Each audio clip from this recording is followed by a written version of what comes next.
Épisode 6. Les Mulliers, discrétion et grande distribution.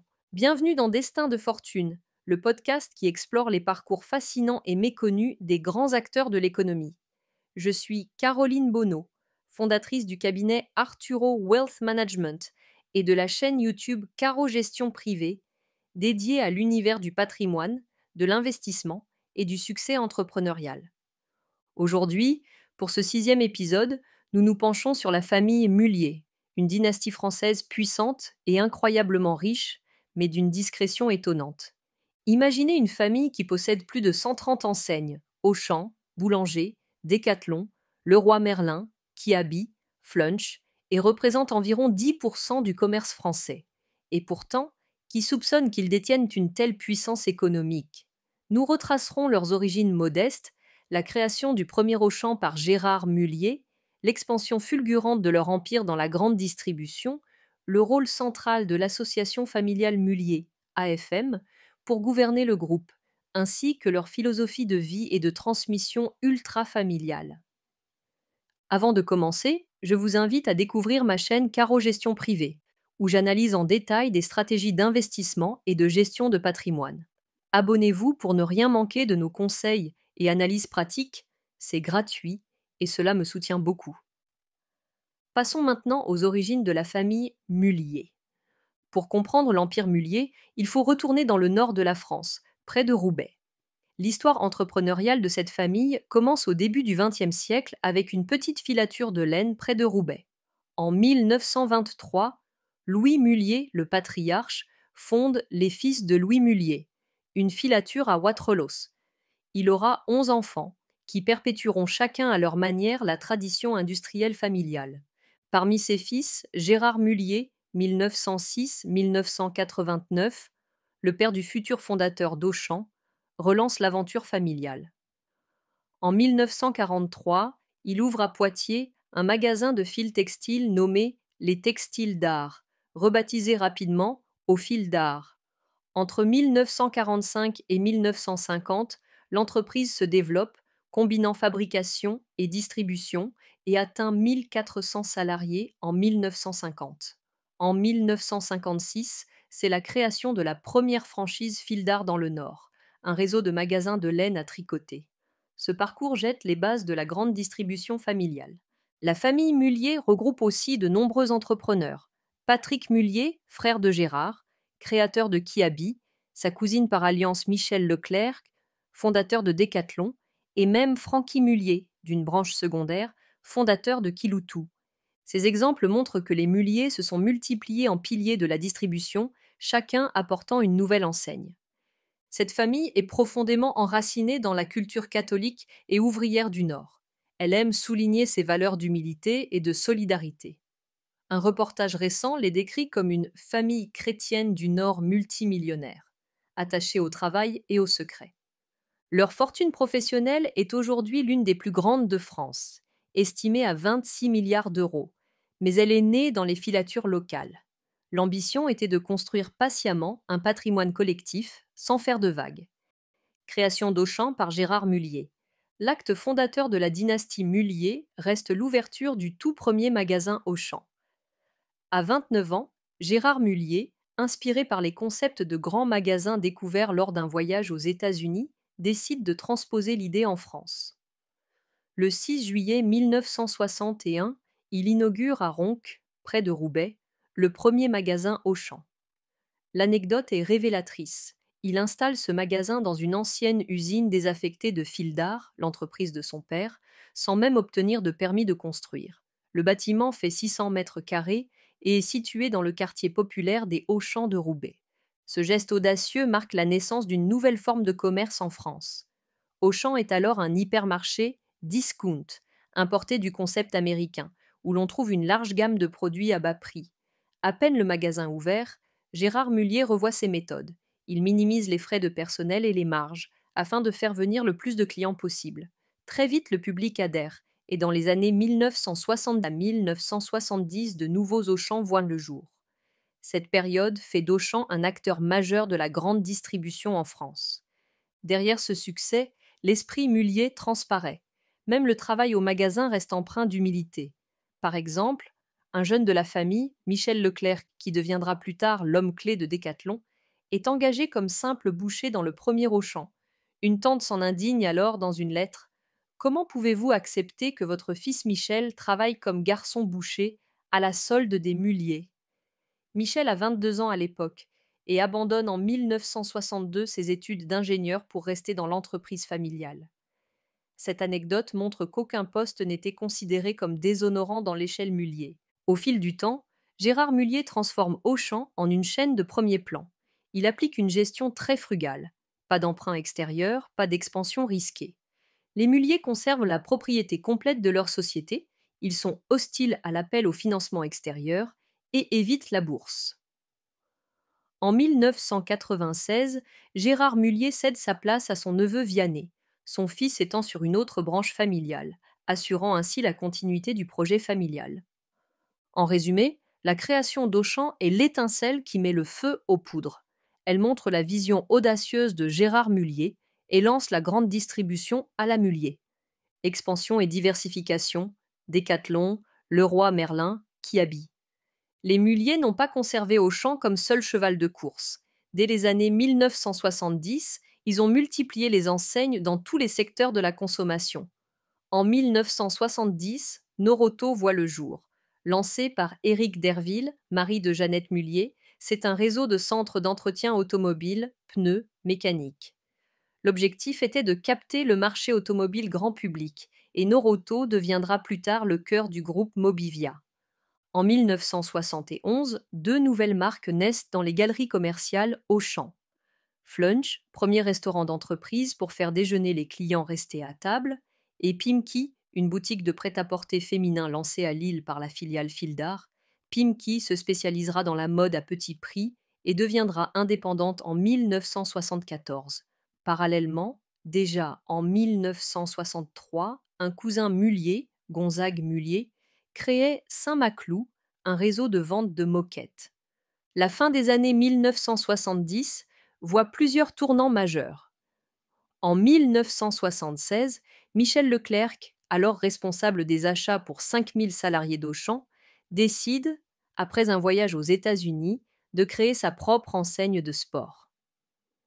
Le 26 juillet 1976, il ouvre à Anglos, Lille, le premier magasin Decathlon. Ce concept de grande surface de matériel sportif en libre-service va révolutionner le secteur du sport. En 1978, c'est l'enseigne Kiabi qui est lancée par Patrick Mullier, le frère de Gérard, à Ronques. Kiabi est le premier distributeur français à miser entièrement sur le prêt-à-porter à bas prix.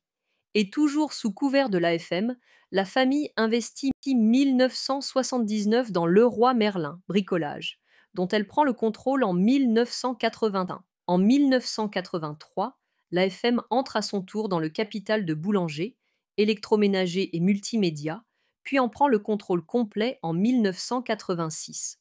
Dans les décennies suivantes, d'autres enseignes viendront grossir cet empire. Vêtements, Jules, Brice, Pimki redynamisé, etc.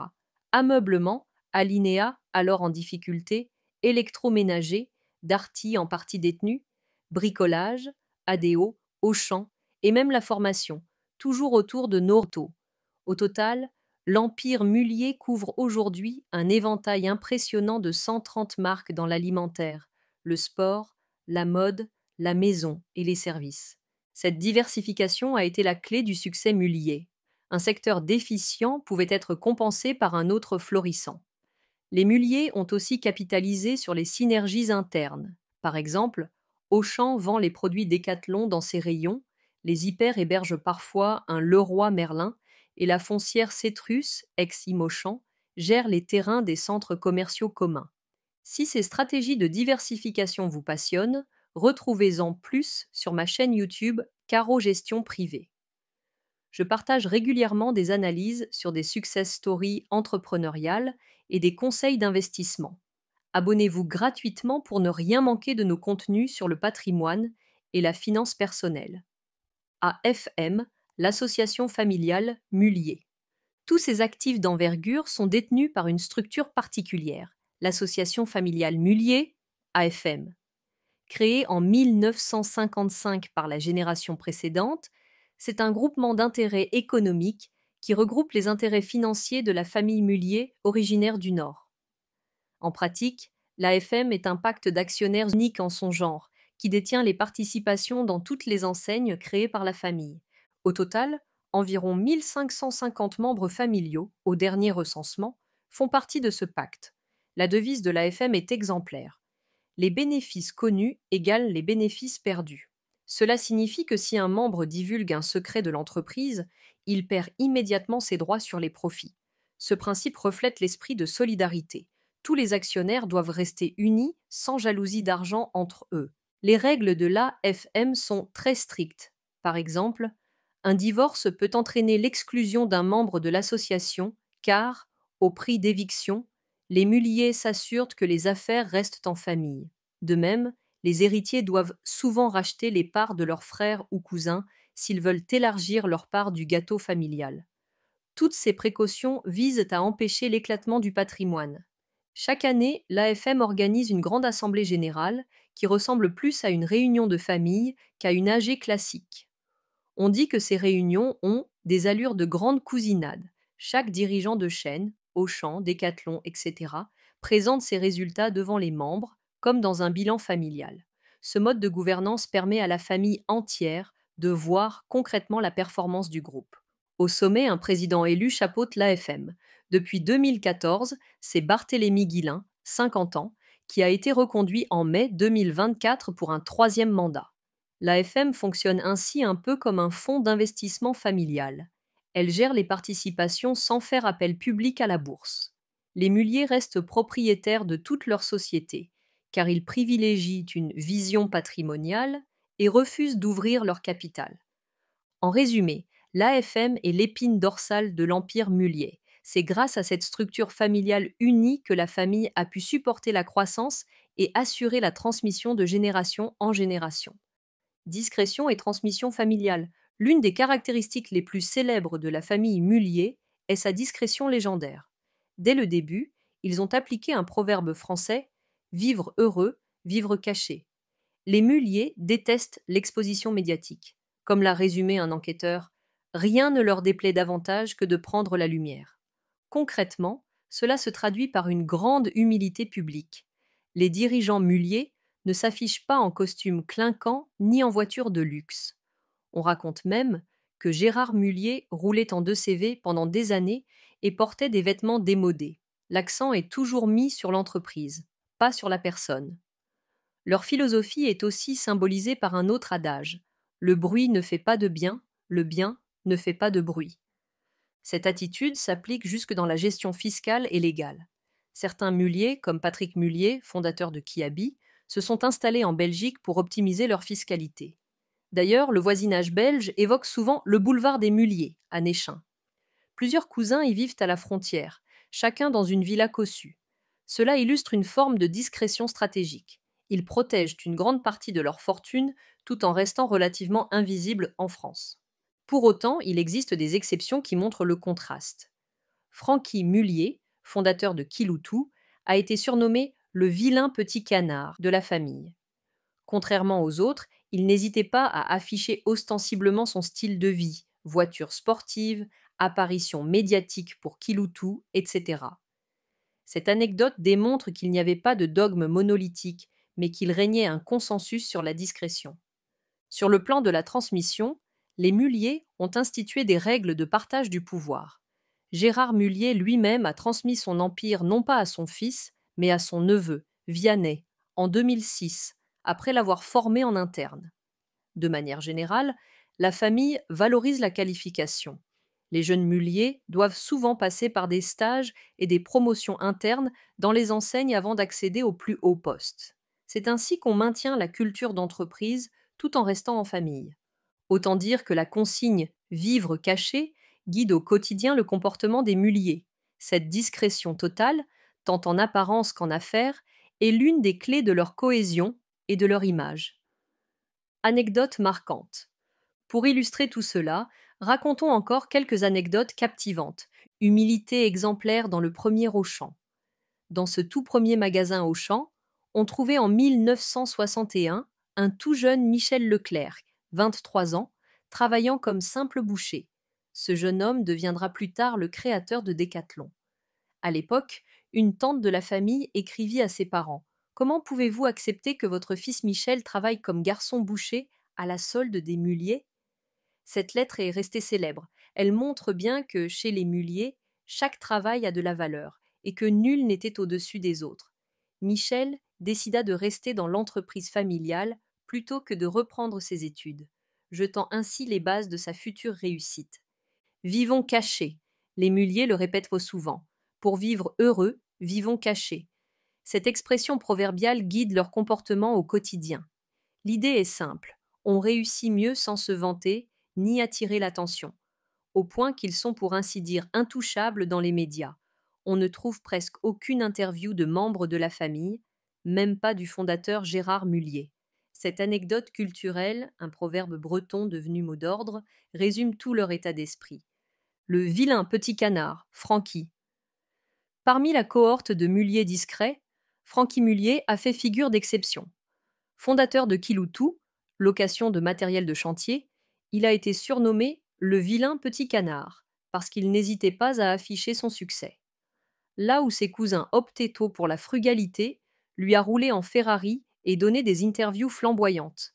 Cette anecdote montre qu'il y avait toujours quelques individualités hors normes, mais même son insubordination sert à illustrer par contraste la règle familiale.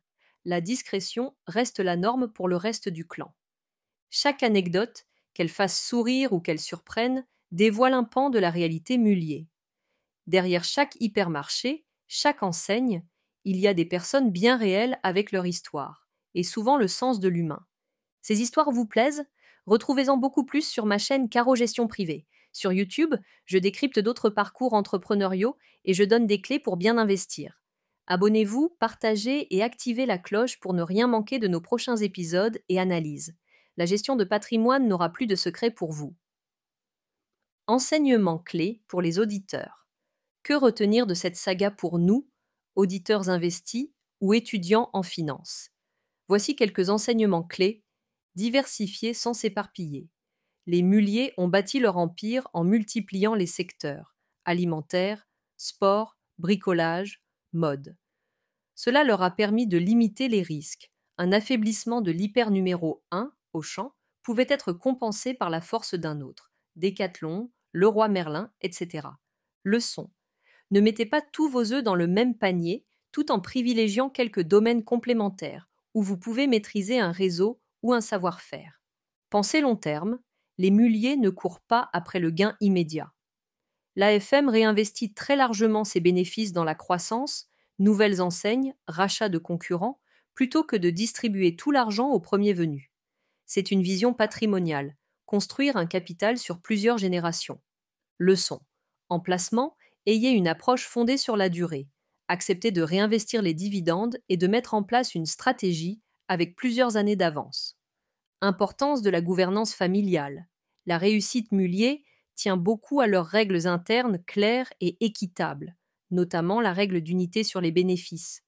Tous les associés familiaux sont solidaires et connaissent les règles du jeu. Leçon. Si vous créez ou développez une entreprise familiale, formalisez dès le départ la répartition des parts, la montée en charge des héritiers et les règles en cas de désaccord, mariage, divorce, etc. Une bonne gouvernance protège tout le monde. Humilité et discipline financière. L'exemple des Mulliers montre qu'on peut vivre très modestement tout en dirigeant un géant économique. Ils évitent l'endettement excessif et ne dépensent pas en extravagance. Leçon. Dans votre vie financière ou vos entreprises, adoptez la discipline, contrôlez vos dépenses, ne vous endettez pas inutilement. L'humilité n'entrave pas le succès, elle le soutient. Prudence fiscale et veille stratégique. Enfin, les Mulliers savent qu'il faut naviguer prudemment dans les eaux fiscales. Certains se sont expatriés pour alléger leurs impôts sans pour autant renoncer aux investissements en France. Leçon. Soyez toujours à jour sur les règles fiscales et gérez votre patrimoine en fonction de ces contraintes. N'hésitez pas à consulter des experts pour optimiser votre situation légale. En somme, l'histoire des Mulliers souligne l'importance d'une vision globale, de la persévérance et du collectif. Persévérez dans vos projets, investissez intelligemment et basez-vous sur des valeurs solides. Ce sont des principes qui, comme chez les Mullier, mènent souvent vers le succès. Nous arrivons à la fin de cet épisode sur la famille Mullier. Pour résumer, nous avons découvert comment une dynastie partie des filatures a su conquérir la grande distribution française, avec l'ouverture du premier Auchan, puis la conquête d'autres secteurs, sport, bricolage, mode, etc. Tout cela sous l'égide d'une gouvernance familiale unique, l'AFM, et une philosophie de vie très discrète. Leur succès repose sur la diversification, la vision à long terme et des valeurs de modestie et de solidarité qui ont traversé les générations. Merci d'avoir écouté ce portrait des Mullier dans Destin de fortune. Si vous avez aimé cet épisode, n'oubliez pas de vous abonner à notre podcast et à notre chaîne YouTube. Abonnez-vous également à Caro Gestion Privée pour découvrir d'autres contenus sur le patrimoine, l'investissement et la réussite entrepreneuriale. Vous y trouverez des astuces concrètes pour gérer vos finances et booster votre culture économique. N'hésitez pas à liker, partager et laisser vos commentaires ou questions. Votre soutien nous permet de continuer ce travail d'exploration économique. À bientôt pour un nouvel épisode où nous révélerons un autre destin de fortune inspirant. D'ici là, bonne gestion à tous et souvenez-vous, la patience et la stratégie sont souvent les premiers pas vers le succès.